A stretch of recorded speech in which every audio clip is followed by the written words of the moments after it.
Welcome into Locked On Knicks. Alex Wolf and Gavin Shaw here, and your New York Knicks beat the Chicago Bulls 116-100. A bit like playing with their food down the stretch of this game. The Knicks just kind of decided to win, and at a certain point they did.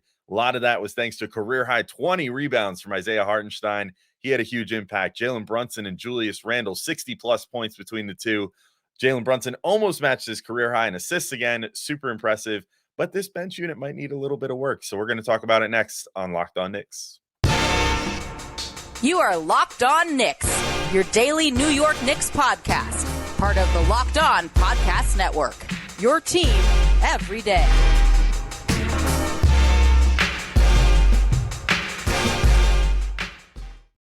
All right, welcome in to Locked On Knicks, and today's episode is brought to you by Gametime. Download the Gametime app, create an account, and use code Locked On for $20 off your first purchase. And we want to thank you guys for making Locked On Knicks first listen today and every day, whether you're checking us out on your favorite podcast platform or taking in the sights and sounds on YouTube. We appreciate you making us a part of your daily routine. Make sure you hit that notification bell on YouTube or the auto download function on your favorite podcast app so you never miss an episode.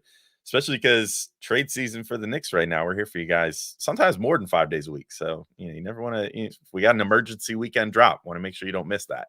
So hit those bells and auto downloads and all that.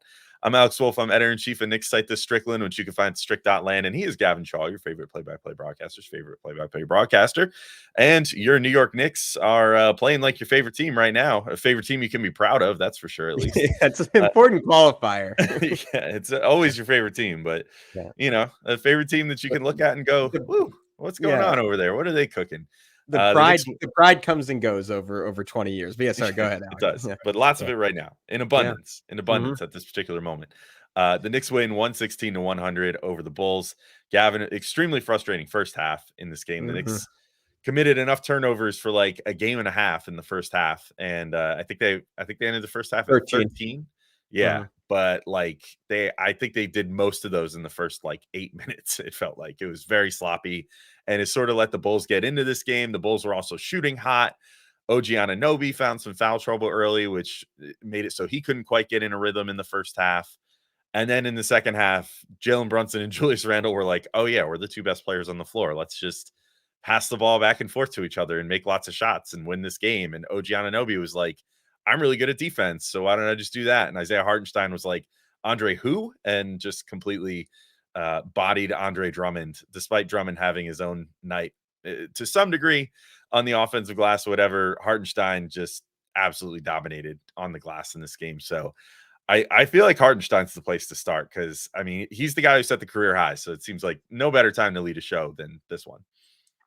Yeah, I think it's gone under-discussed and underappreciated what he's been doing. And I'm going to even say on this show, and that's stunning because I think we both love Isaiah Hartenstein and say almost nothing but good things about him. But where I say it's underappreciated, let's just zoom out for a second. Mitchell Robinson, in the midst of I think what we all agreed on, if we're biased, so be it, like an all-NBA defense caliber team, all defense caliber team season. There we go. And he goes out and he, I said it before, I'll stick by it. I think as much as any non-superstar in the NBA, shaped a team system and a team's identity. And for Hartenstein to step into that pretty seamlessly and honestly improve on it in some ways, and that the Knicks do have a little bit more spacing. He does provide that playmaking. There's a little bit more pick and roll craft going on. I heard a stat that's now a little bit painful. And Jared Dubin, former Locked On Knicks host, shout out, wrote a really good article on the IQ OG Anunoby trade and pointed out that IQ and iHeart had the sixth best pick and roll combo in the NBA in terms of their scoring efficiency. That's stunning, considering the Knicks have just not had a dominant pick and roll big in a long time. You got to go back to, I feel gross even saying this name, the artist formerly known as Enes Kanter. And iHeart out of nowhere this year, after that really wasn't a huge thing last season, is doing that. He's passing. He's rebounding. The rim protection, Alex. Benji Ritholtz threw it out there. I agree with it. About as good as any big in the NBA right now. I just didn't know he had this in him for a guy who I think the right word would be he played meek at the start of last season. Something flipped midway through last year, and he became an animal. It has continued into this season. The skill progression has continued into this season. He's not playing like the best backup center in basketball right now. He's just playing like a fantastic starter, and I think it's making this all work for the Knicks right now. With all the depth they lost, he's holding it all together. Yeah, I think as far as like the leveling up, right? Like we were both like, I seem to remember by around this point of last season, there was one point where we brought up like, I don't know, like because the Clippers, I think like lost one of their centers at around this point of last year. And we were like, should the Knicks just like send him back to Los Angeles? Like, I don't know, would it be that big of a loss? And now we're like, oof, thank goodness they didn't do that because it was you're right. Like around a certain point last year, he just realized, like, okay, I'm not going to be playing how I played in LA. I'm going to have to adjust to how Tibbs wants me to play. And then found that gear. And then earlier this year seemed like he was kind of coming in and trying to give a little something different, which was good because I think that it's good to have a little variety and have a guy that could do many of the same things as Mitchell Robinson, but not necessarily play exactly the same. And now he's sort of just shifted into like, okay, I have to play just like Mitch now. And he's like, his timing is exquisite. His the ability that he has to just like get in the perfect space to block like any big or any small, really. But I'm still like thinking about in the last game against Gobert, like just how he did that matchup, and then in this game against Drummond, and just like the quick hands on the inside too. It's so Mitchell Robinson-esque when Mitch is at his best, and then just the rebounding too. He's not even just doing it by being like slithery or anything, despite not looking as like enormous as Mitch on the surface. Like he's just powering guys out of there. And like Andre Drummond is no small dude. Like he's probably like pound for pound and like size, thickness, whatever wise, like one of the strongest guys in the NBA. And he was just completely having his way with that matchup, along with anyone else that was on the inside. So it was super, super impressive in that regard from him. And yeah, I mean, he's becoming super essential to what this team wants to do. It's pretty clear at this point. Like, I don't think Precious Achiuwa is necessarily going to be able to give you like anything close to what Hartenstein was giving you behind Mitchell Robinson. And so they're going to need like every bit of this from him going forward. But he kind of just seems to be getting better and better. So cool. I guess I'll just take it. Yeah. One quick final note on him. I think the shot blocking becomes even more important on a team without Immanuel Quickley and RJ Barrett, because you just need those 4 to 5 extra easy buckets. And with iHeart, when he's blocking shots, it's leading to transition. And I got to study it closer, because I don't know if it's a thing where he's like batting it up the court, because he does get some of those like really just big blocks. And sometimes it's him just corralling it. And unlike Mitch, just having the ability to quickly recognize, like, all right, where's Jalen? I'm going to get him the ball in his hands in 1 second, instead of with Mitch, it's maybe 3 seconds. And then Jalen can just burst ahead. And tonight for the Knicks, it's a transition bucket after transition bucket. OG Anunoby running the floor. I thought Julius Randle did an extremely good job of running hard the entire game. We can continue talking about that if we want. I mean, him and Brunson each having 30 points in this one. And then on the other side, I mean, the offensive rebounding, and like, what was the formula for the Knicks last year? Like, it wasn't the high efficiency 3-point volume we're seeing this year. It was offensive rebounds. It was low turnovers, which hasn't really been there recently. But the offensive rebound, somehow, without the best offensive rebound on earth, has remained such a substantial advantage for the Knicks. OG Anunoby is only going to add to that, but Hartenstein, he's just making life easier for everyone on this team right now. And I think making these lineups sustainable that just otherwise wouldn't quite be sustainable. Yeah. And we'll certainly talk about some lineups that aren't looking super sustainable for the Knicks as we move on in this. I did just want to shout out, I'll put this under Hartenstein. This was my favorite team play of the whole game, though. And it actually came in the first half, which is ironic because the first half was terrible for the Knicks by all standards in this game. But I think it just showed the versatility and like the perfect version of what this particular lineup can be right now, or what like the starters can do at this moment. And it started with Randle up at like the elbow 3 on the right-hand side. He gets the ball. He kicks it down to OG Anunoby in the corner. OG sees a driving lane, drives in, gets cut off, kicks it to a cutting Isaiah Hartenstein, who's coming from around the free throw line. He gets cut off also. But then that draws Jalen Brunson's defender in from the other corner. So he kicks it to Jalen Brunson in that other corner. Then whoever it was, probably Alex Caruso or something. So it was a good defensive closeout to get over to Brunson in time. Close it out onto him. He kicks it over to Dante DiVincenzo at the other elbow. Suddenly, every single player that's on the floor has touched the ball, and Dante DiVincenzo gets a wide open 3-point shot. I think I was a little concerned going into this new starting lineup that there maybe wouldn't be enough of guys that are able to put the ball on the floor and that the ball movement would stagnate a little bit and stuff like that. With the combined passing ability of everybody not named Brunson and Randle in that starting lineup, and that includes Hartenstein, which is something that we don't really see from Mitch. The offense, I think, is running so beautifully between those 5 players. And like, for as much as Hartenstein does on defense, he does a lot of that stuff on offense too. And sometimes it's not going to get recognition either, because a lot of it is like a great pass out of an offensive rebound that turns into a bucket, or that, turns into a swing sequence, which turns into a bucket, but he's not going to get the assist or anything for that. But that's a big thing that he does, and he has great vision for. Or those quick little passes where he's closing in towards the hoop, realizes it's not the best situation for him, and has that ability to bail out and get it to someone else. The Knicks are like probably going to have to pay him a lot of money this coming off season, which just further complicates things with a lot of guys that are going to need money this off season. So we'll see how that all goes when we get there. But I mean, he's earning every penny right now. He should be a starting player in the NBA going forward. And if he stays on the Knicks as a backup, like, good for him. But like, he deserves to be really handsomely compensated because he's a really good player. Yeah, and I think the Knicks, I mean, we describe the OG Anunoby trade as catering to Tom Thibodeau a little bit. What's like, I mean, like, if the question is like, what's the gift for the man who has everything? It's 2 centers for Tom Thibodeau. It's 2 centers who play like Mitchell Robinson and Isaiah Hartenstein. So you want to make Tibbs' year, find a way to bring him back, Leon Rose. And honestly, I think the Knicks are going to pay him like whatever it takes, probably going to be $15-16 million a year, but you need this guy on the team. And he's making a case that in a world where you want to move up Mitchell Robinson, you want to have a little bit more stylistic versatility, as you've noted, Alex, when we were having that discussion this past weekend. Hartenstein, like, there's an argument to be made that like he could be the better option. All right, before I go too far down that dark road, we're going to come back, talk Julius Randle and Jalen Brunson next. But before I do that, Alex, would you mind telling us about our good friends over at FanDuel? Why, yes, of course, Gavin. I would be happy to, because the NFL regular season is wrapping up.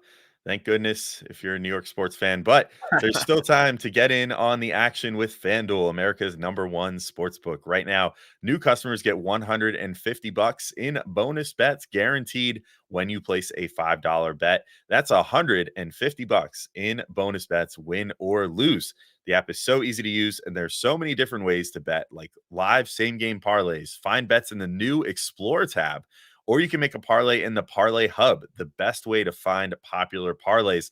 I'll tell you what, that Parlay Hub is pretty cool. I've seen it before, and I click on it on the app, and I'm like, man, you make a pretty compelling case right here, like, of to why I should do this. And, maybe you adjust that a little bit, but it's a good building block if you're like, man, there's so many games going on today.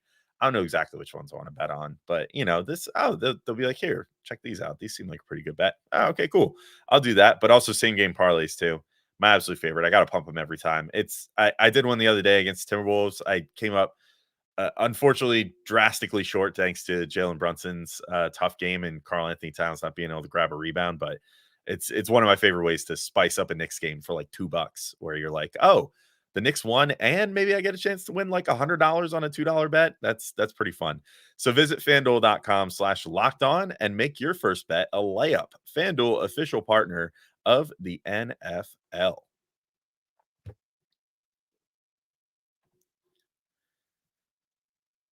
right, Gavin, we're back in to continue talking through this big win. And I quite frankly cannot believe, well, I can't believe, because Isaiah Hartenstein had a really good game. He deserved all that. But it's about time that we talk about Julius Randle and Jalen Brunson. A combined 66 points in this game. That breaks down as Julius Randle, 35 points on 13 of 23 shooting, 3 of 7 from 3, 6 boards, 4 assists, 2 steals, 1 block. Jalen Brunson, 31 points on 13 of 22 shooting, 4 of 9 from 3. He almost matched his career high in assists from the other day, came just 1 shy with 13.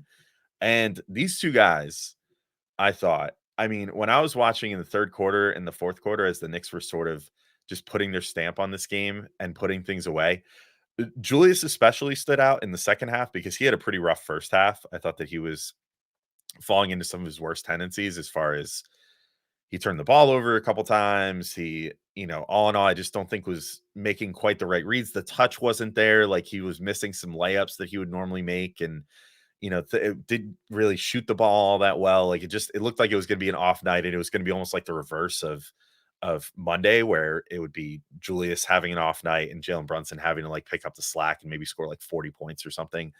And then the second half, Julius was just like, oh no, never mind. I remembered how to do all of it. And just like attacked, got inside time after time. It seemed like, I know it wasn't the case, but it felt like for a little bit there that he scored like 20 straight points for the Knicks. I mean, it was insane. Like he was just the shot making, the hustle plays, the just getting inside, finishing strong, doing all the best things that he does.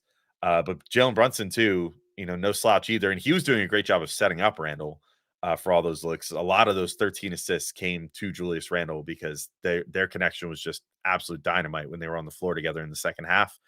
And Brunson too, I mean, just kind of carried in the first half and got the Knicks where they needed to be, kept them within striking distance so that they could obviously be the better team in the second half. But those two is one of their best games combined that I can remember in a while now, because it seems like for a while it's been like one will have a great game and the other one will have like a fine game, but we haven't had this like multiple explosion from both of them in a while. Yeah, I'm very concerned about how much is on both of their shoulders.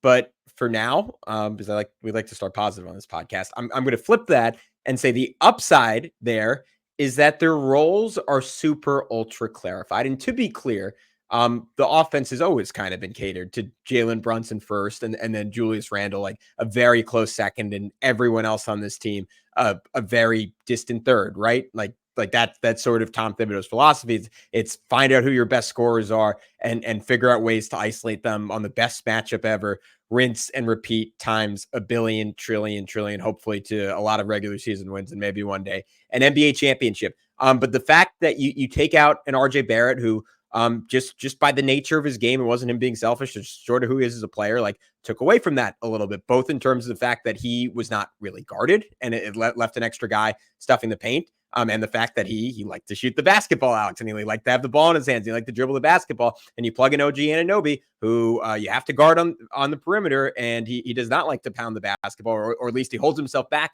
from doing so if he does enjoy that. Everything is kind of perfect for them. And there's no, like, you would see Randle and Brunson sometimes having concessions saying, all right, I know Quickley needs a possession here. I know RJ needs a possession here to get engaged. They don't really have to make those concessions anymore. And it opens up a world where I don't think it's a coincidence that Brunson has 27 assists the 2 games after this trade. It's just because he has the ball in his hands that much more. And it's because they're the only 2 guys on the Knicks right now, as we keep saying, that can reliably create a shot over and over and over again. I'm going to focus, Alex, if after this you want to dive a little bit deeper on Brunson, on Julius, because I thought it was such an interesting game from him. And to your point, struggled in the first half. I think I don't even know if there's a pushback, because like I think this is kind of what you're getting at, but I don't really know how much of it was his fault, because our buddy Benji, you could check it out on Twitter, like he posted a screenshot of the Bulls defense. They had 5 guys with a foot in the paint, with Randle having the ball in the middle of them. And the first play where he got stripped, like someone didn't yell out that like someone was coming backside, but it was also the third guy guarding him. And if you don't have players around him that are like reliably going to hit threes, and I think even more importantly, because we know Deuce and Grimes can shoot, guys that if you have a frenetic closeout, they can drive and make you pay.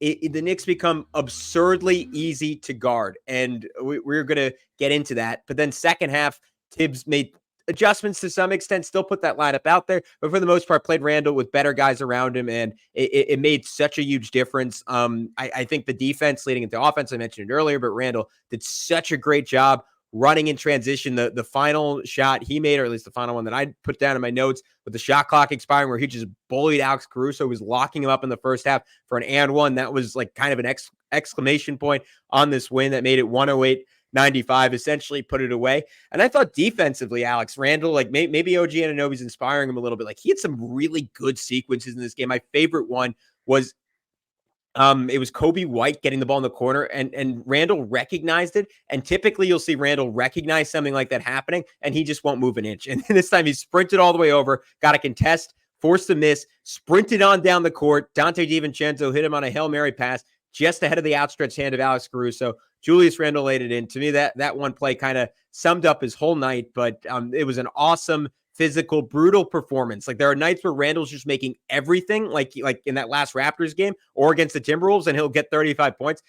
I don't think tonight was that. Tonight was him being like, I am going to grind this out and I'm going to land some body blows. And it was a brutal thing of beauty.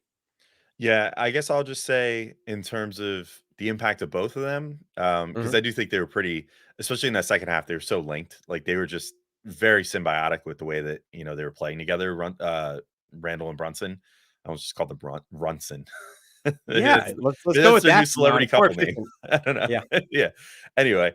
Poor Kendra. Yeah. But at any rate, I thought that what I really liked too was that they went to the transition a lot in the second half, and you just alluded to it a second ago. And we sort of talked about it with Hartenstein too, and the fact that, when he gets those blocks or he gets a defensive rebound, he's good about making that outlet quickly. Brunson was, I thought, in this game, so much of what led to those high assist totals. And I'll be interested to watch like every one of his assists once they're like uploaded on NBA stats and whatever, just to confirm this to what my eyes were telling me. But like, a lot of those assists definitely came like in transition, just hitting guys streaking down the court. And Randle was one of those guys a couple of times. And I like that the Knicks understand that that's a strength of theirs. I don't know if it's Tibbs's ideal. Maybe he's finally caving in and being like, I mean, he always pays lip service to transition, but you could tell that his preference is just to like these guys come down every single time. It's like, set up the offense and like run a pick and then hit Julius and then like ISO up a little bit, whatever, blah, blah, blah. It's like, that's definitely what Tibbs wants. But the Knicks, especially with the way that the starting lineup is constructed now, are very much made to run as long as they're up for it. And Brunson being head up right away and not just settling into like, okay, I got to get the ball over the timeline and then set up a set, like being head up, like, hey, let's get going. Like, if you get down there, I'll put the ball in your hands. I think that's going to be key for the Knicks going forward. And one of those big things, like one of those big benefits that can come from the defense getting better is that you get more transition opportunities and more opportunities to shine there.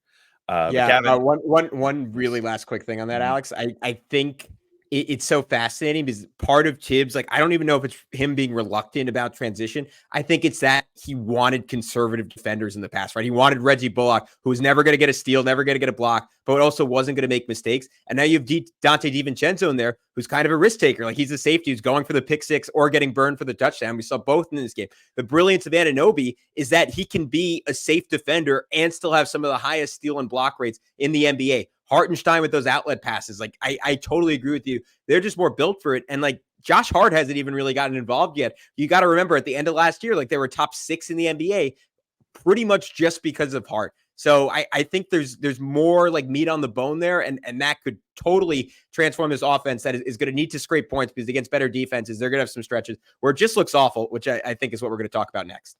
Yeah, definitely is what we're going to talk about. I got to talk about that bench. I also want to talk about OG Anunoby a little bit more as well, because I think that he had another really standout game in his second game. But first, Gavin, do you want to let everybody know about our good friends over at Gametime? Absolutely, Alex. Gametime is the one place you should be going to buy your tickets, because you ultimately shouldn't have to be worrying about where you're going to go to get tickets for your next big event. And Gametime is the fast and easy way to buy tickets for all sports, music, comedy, and theater events near you, with killer last-minute deals, all in prices, views from your seat, and their best price guarantee. Gametime takes the guesswork out of buying tickets. I've told the story on this pod before, but it's near and dear to my heart, because I got to see Jalen Brunson drop 50 points on 9-9 3-point shooting, and no one can take that away from me. And it was all thanks to Gametime. They made it super, super easy, and that I could already see the view from my seat. And honestly, like, it's not the fact they're a sponsor. The reason I went to Gametime is because of the Gametime guarantee. So what does that mean? It means you'll always get the best price. If you find tickets in the same section and row for less on any other ticketing site, Gametime will credit you 110% of the difference. So there's no world where Gametime isn't the lowest price. You can find exclusive flash deals and sponsored deals on tickets for football, basketball, baseball, concerts, comedy, theater, and more, right up to the start time of the event. So take the guesswork out of buying tickets with Gametime. Download the Gametime app and create an account and use code LOCKEDON for $20 off your first purchase. Terms apply. Again, create an account and redeem code LOCKEDON for $20 off. Download Gametime today. Last minute tickets, lowest price guaranteed. Alrighty. We went through the positive, and you know what, Alex? Let's just get all the positive out of the way before we go negative. OG Anunoby, pretty good game. A little bit quieter. 11 points, 8 rebounds, 2 assists, 2 steals. But I thought his defense, wow, crazy. Shined late in this game, and he made just enough plays offensively to help the Knicks separate down the stretch of this one. Yeah, I think the big thing, I mean, I know we always bring this up, but if you look at single game plus minus, it can be a little deceptive sometimes. It's like you have to look at larger samples of what guys do when they're on the court versus off, whatever. But if you get into the 30s in any given game, it's usually pretty good indication that you had a really solid outing. And OG Anunoby ends with a team high plus 35 in this game, which is absurd in 34 minutes. Also shoots 5 and 9, 11 points, 8 boards, 2 assists, 2 steals. Like, the numbers don't jump off the page, but I think the way that he played did, even so, because what I really saw in this game was the first half, things got derailed again. He got 2 pretty quick fouls that took him out of the game earlier than Tibbs probably wanted. And then he came back in and it just seemed like, we'll talk about it in a sec. The negative thing is that the one particular bench unit that ran with Julius Randle was just awful in this game. And really was the large part of the Knicks going into the half down in this game. And so in that time, when that was going on, the Knicks kind of lost their mojo and then come back in, and it was kind of scratching and clawing. They did. I mean, OG almost had a 3 to end the half. If things could have moved a quarter of a second faster from Jalen Brunson and Julius Randle getting the ball up the court, but they kind of played a really slow version of hot potato where they let their fingers get a little singed first before getting into OG Anunoby. Lukewarm potato at best. Yeah, lukewarm potato maybe. Yeah, it must have not been hot enough. They were like, oh, you think this potato's hot? I don't know. I'm going to hold it all day. This is pleasant. Anyway. But yeah, they didn't get the ball to him fast enough. So he could have ended with 14 points because he hit a really nice, what could have been buzzer beater at the end of the first half. But you could already see the seeds being planted of him making an impact on the game towards the end of the first half, and it gave you some hope for the second half. And then he carried through on all that in the second half. And what's great about him is you get multiple levels of things with him. The 2 offensive rebounds, one of them came at a really key juncture.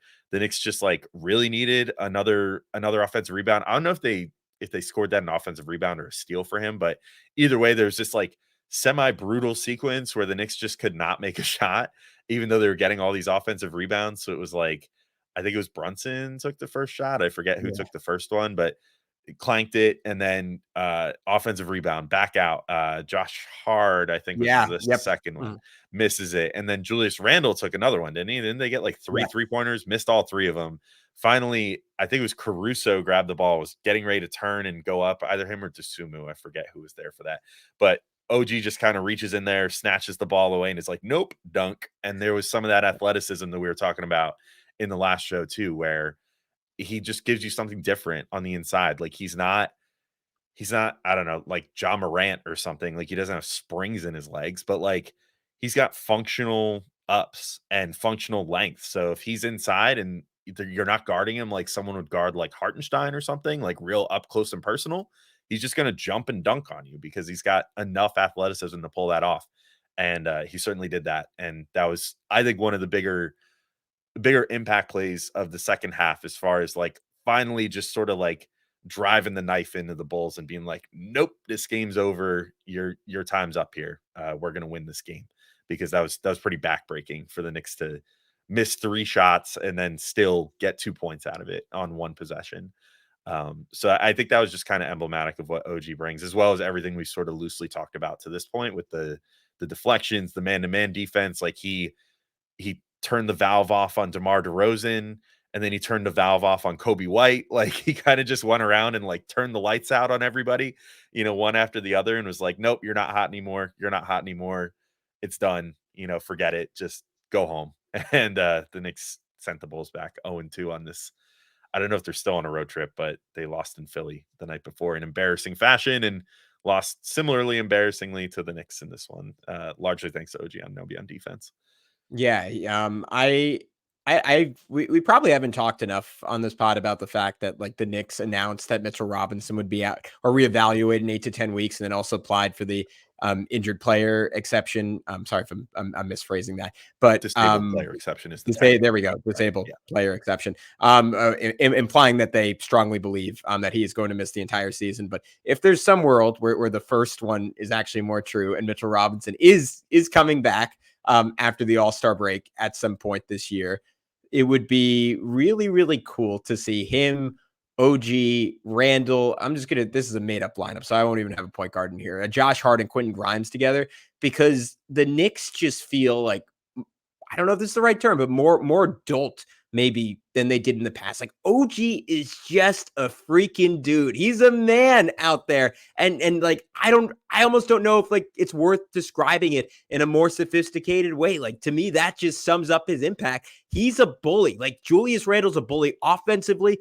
OG Anunoby is a bully all the time. He's not a one-way bully. Like he had this great attack on a closeout, and the Bulls sent the second defender in his way. He had to go to an up and under. He missed it, but he just got it back because he was too damn strong around the rim, laid it in.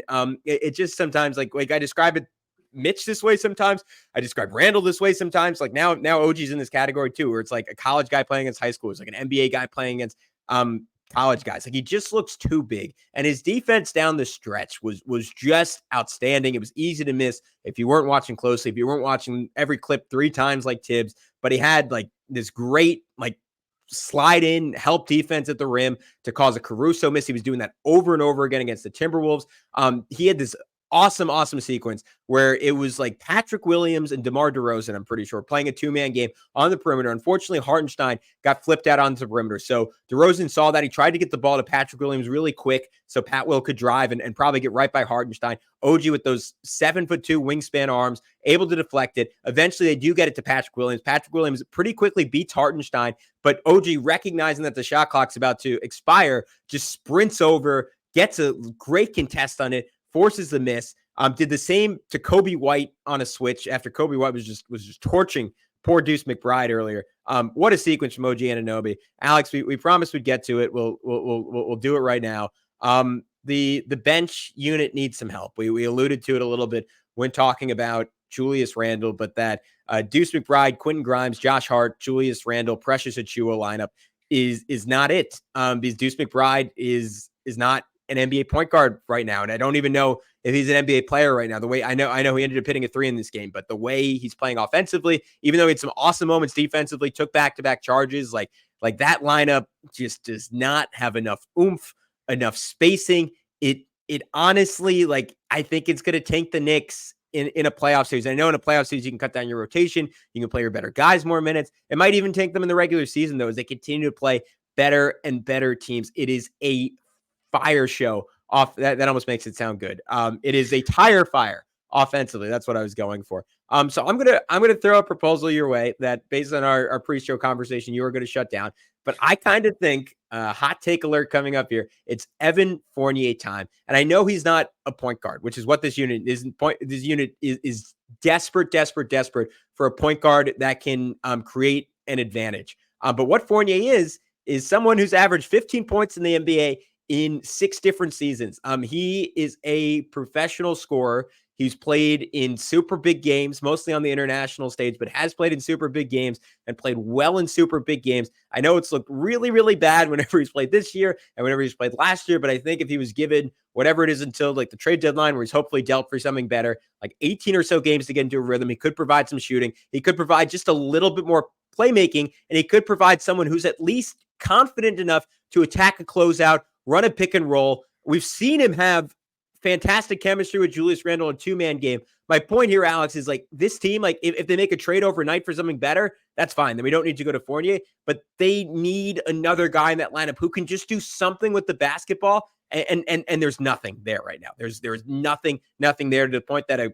crummy Bulls defense or an average Bulls defense could absolutely shut them down and almost get Chicago back in the game again to start the fourth quarter after taking a big lead in the second quarter when that lineup was out there. So I think before I would break the Evan Fournier glass, I need to see what Malachi Flynn can do.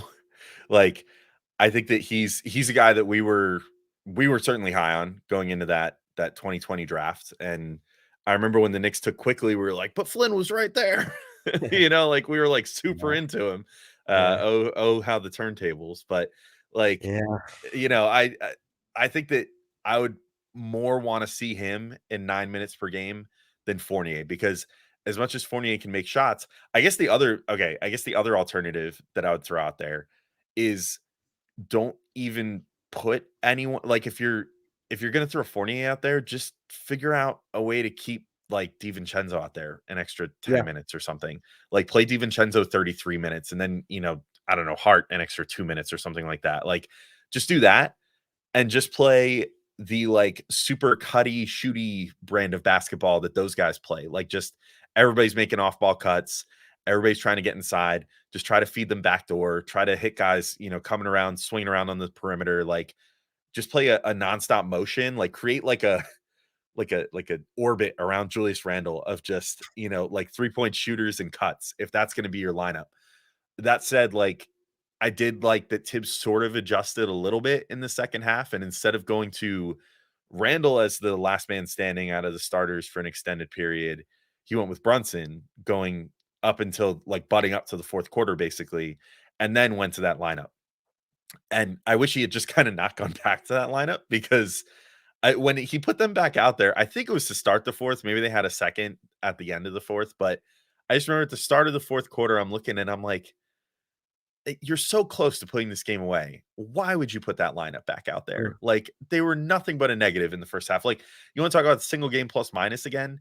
Grimes ends up a -20. Deuce ends up a -15. Precious ends up a -16.